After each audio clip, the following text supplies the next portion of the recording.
Сәлеметсіздер ме? Бүгінгі біздің дәрістің тақырыбы макарон өнімдерінің классификациясы және оны өндіру сатылары. Жалпы макарон өнімдерінің классификациясы бұл бүгінгі дәрістің жоспары. Дәріс жоспарына келетін болсақ,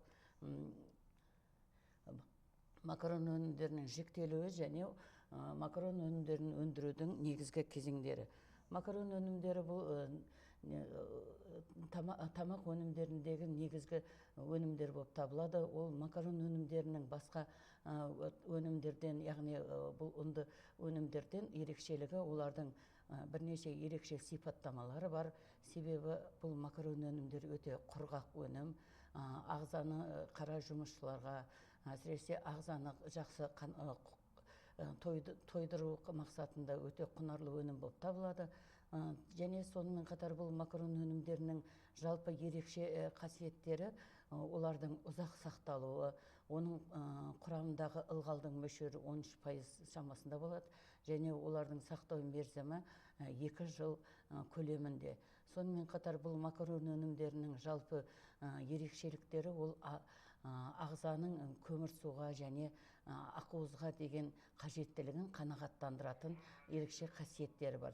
Сондай-ақ бұл макарон өнімдерінің құрамында сол көмірсулар мен ақуыздармен қоса дәрумендердің және майдың бір азырақ мөлшері кездеседі. Бұл макарон өнімдерінің дәстүрлі түрін өндіру үшін шикізат ретінде қатты бидайдың ірі тартылған қиыршықтың жоғарғы сұрпы алынады. Яғни бұл макарон өнімдерінің тағы бір ерекшелігі, оның қатты бидайдан өндірілген ұннан жасалады.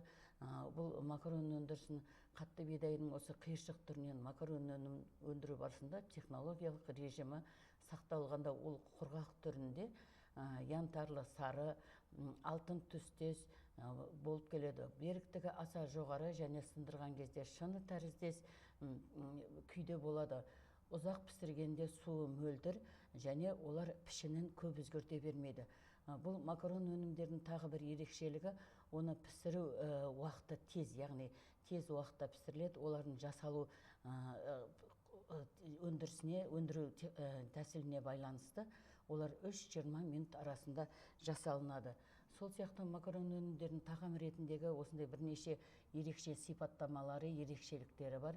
Өзінің олар қасиеттерін жоғалтпай құрғақ жерде, яғни 2 жылға дейін сақтау мерзімін сақтауға болады. Және сонымен қатар макарон өнімдері кеуіп кетпейді.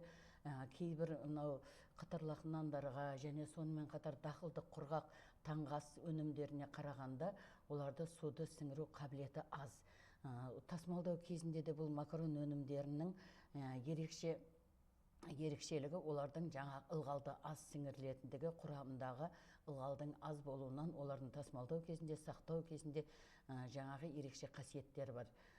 Және тағы бір қасиет, жаңа айтып өттік, жылдам әзірленуінде. Олардың өндіру тәсіліне байланысты макарондардың 3-20 минут арасында жаңағы пісіруге болады. Сол сияқты жоғарғы тағамдық құндылығы, макарон өнімдерінің құндылығы 330-340 килокалория шамасында болады. Яғни бұл қара жұмыс істейтіндер үшін таптырмайтын ас болып табылады. Макарон өнімдерінің негізгі құнарлы заттары, жаңа айтып өттік, ақуыздар мен көмірсулар деп. Макарон өнімдерінің пішіне қарай тағы да келесідегідей жағдайларда жіктеледі. Олар түтікшелі, жіп тәрізді, бау тәріздес және пішінді болып келеді. Осы аталған топтар өз кезегінде өзара түрлерге бөлінеді. Түтікшелі өнімдер өзінің көлденең кесілген көлеміне қарай бірнеше түрлерге бөлінеді. Яғни олар сабан тәріздес, диаметрі 4 мм-ге дейінгі, ерекше диаметрі 4,1-ден 5,5 мм-ге дейін болып келеді. Сондай-ақ қарапайым деген түрі ол 5,6-дан 7 мм-ге дейін. Және де әуесқойлық деген бұл макарон өнімдерінің түрі диаметр 7 мм-ге дейін болып келеді. Түтікшелі өнімнің қалыңдығы 1,5 мм-ден аспауы керек.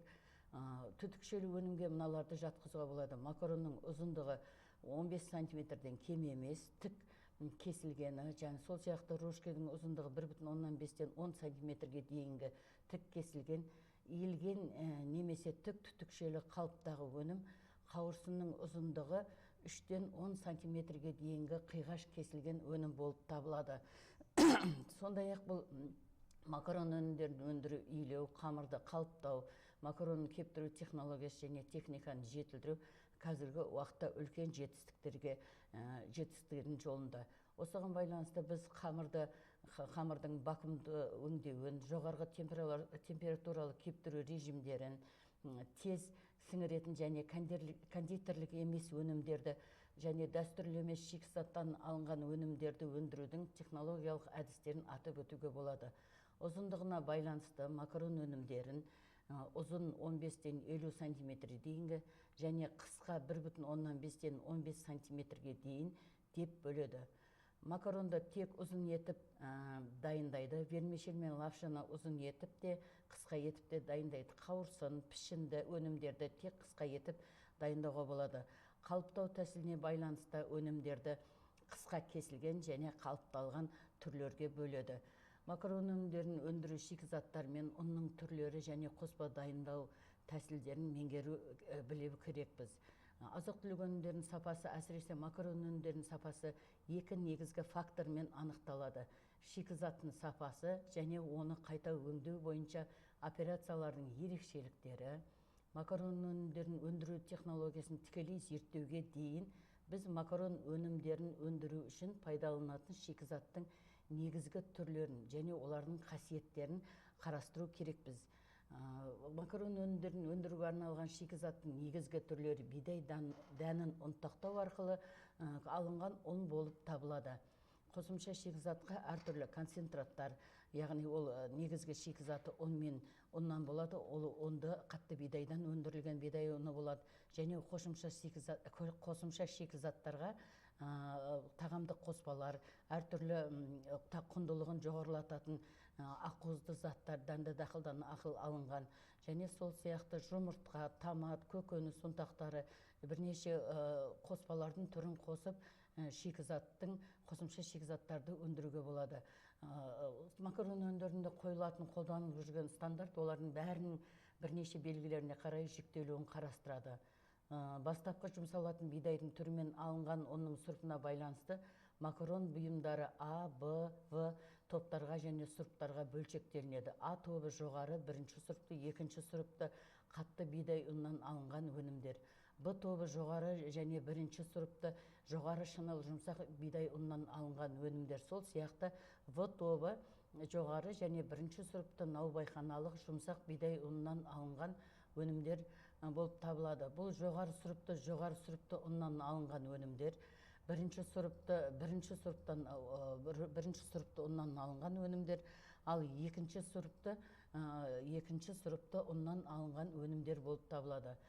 Жалпы макарон өнімдерінің жіктелуіне келетін болсақ, макарон өнімдері ұнның түріне қарай жоғарғы сұрыпты, бірінші сұрыпты болып жіктеледі, және олардың құрамына қосылған қоспаларға байланысты жұмыртқалы және жоғарғы сұрыпты жұмыртқалы, бірінші сұрыпты томатты деп жаңа қосылған қоспалардың аты қосылып, жаңа ұнның сұрыпына қосылып жазылады, және олардың сұртқы түріне қарай 4 типке бөлінеді.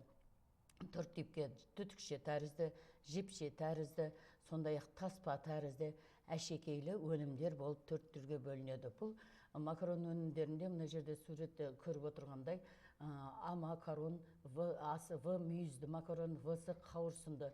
Бұл жоғарғы сұрыпты А тобындағы макарон өнімдері қатты бидайды ұнтақтау арқылы алынған жоғарғы сұрыпты ұннан дайындалады. Ал В тобындағы бірінші сұрыпты өнімдер бірінші сұрыпты наубайханалық ұннан өндіріледі. Макарон өнімдерін дәмдеуіштер немесе құнарлағыш зат қоспалар қосу арқылы олардың құндылығын, яғни оның жаңағы түрін түсін өзгерту мақсатында әртүрлі тағамдық табиғи бояғыштар қосу арқылы, тағамдық қоспалардың бірнеше түрін қосу арқылы, оның құнарланғыш заттар қосу арқылы жасап алуға да болады. Мысалыға, ол қосында құрамында қосылған қоспалар жаңа оны айтып өткенде оның сұрыпына қосылып жазылады. Мысалға, Б тобындағы бірінші сұрыпты томат қосылған деген атаулары көрсетілу керек. Сол сияқты мынау макарон түрлері жіпше тәрізді, ұзын, қысқа кесілген болып кесілген түрлерде болады. Жіп тәрізді өнімдер әртүрлі көлденең қималы болуы мүмкін. Кесу өлшеміне қарай олар келесі түрлерге бөлінеді. Өрмекші, яғни олар жіңішке, жалпы, әуесқой деп. Ұзындығына байланысты вермишель өнімдерінің ұзындығы кем дегенде 1,5-тен ұзындықты қысқа болса, ал ұзыны екі еселенген немесе 20 сантиметр ұзындықтан кем емес болып табылады. Сондай-ақ бұл макарон өнімдерінің тағы да түрлері пішіндеріне қарай олар айдашықтар, ракошки, қалыпталған, бұрамалы және сондай-ақ басқа да түрлері бар. Таспа тәрізді өнімдер өлшем мен пішіне байланысты әртүрлі атаулармен түрлерге бөлінеді. Тегіс немесе гоферленген беті болады. Тікелей ара тәрізді, толқынды және жиектелген олардың пішіндері әртүрлі болып келеді. Кеспенің қалыңдығы 2 мм-ден артық болмауы керек. Ұзындығы бойынша да классификациясы да дәл осылай болады. Әртүрлі фигуралы өнімдер штампталып, пресстеліп дайындалады. Фигуралы өнімдер әртүрлі өлшемде және формада шығарылады. Бірақ кез келген өнімнің өлшемі максималды қалыңдығы 3 мм, пресстелген өнімдер үшін және штампталған өнімдер үшін 1,5 мм болады. Наубайханалық ұнды макарон өнімдерін жасау үшін пайдаланған кезде олардың түсі сұрғылт болып шығады. Сол үшін ол түстің макарон өнімдерінің түсін өзгерту мақсатында табиғаттан алынған тағамдық бояғыштар немесе жаңағы синтетикалық жолмен өндірілген тағамдық бояғыштарды макарон өндірісін жасау кезінде қамырға қосылып, өнімнің түсін сарғайтып немесе басқа түске бояп шығаруға болады. Мысалға, оған жұмыртқаның макаронға дәрумендік қоспалар да қосылады. Ол жаңағы түсін өзгерту үшін жұмыртқа өнімдері, асқабақ, жаңағына сәбіз өнімдері, қызылша өнімдерін табиғаттан алынатын бояғыштар арқылы макарон өнімдерінің түсін өзгертуге болады. Сондай-ақ құрамына бірнеше дәрумендер, сондай құнарланғыш заттар, ақуыз заттар, яғни дәнді дақылдардан алынатын ақуыз заттарды қосып, макарон өнімдерінің құнарлығын арттырып, түсін өзгертуге болады. Сол сияқты бұл макарон өнімдерінің минералды құндылығын арттыру үшін де оларына көбінесе минерал заттарды да қосуға болады. Енді мынау жалпы макарон өнімдерінің жіктелуі, олардың түрлері, пішіндері, олардың қандай шикізаттан жасалынатыны, олардың түрін, түсін өзгерту мақсатында қандай құнарлы заттар, бояғыштар және жалпы дәрумендер, минералды заттар, қоспалар қосуға болатын жайында бүгін бір дәрісте сіздерге айтып өттік. Осымен біздің дәрісіміз аяқталды. Сау болыңыздар.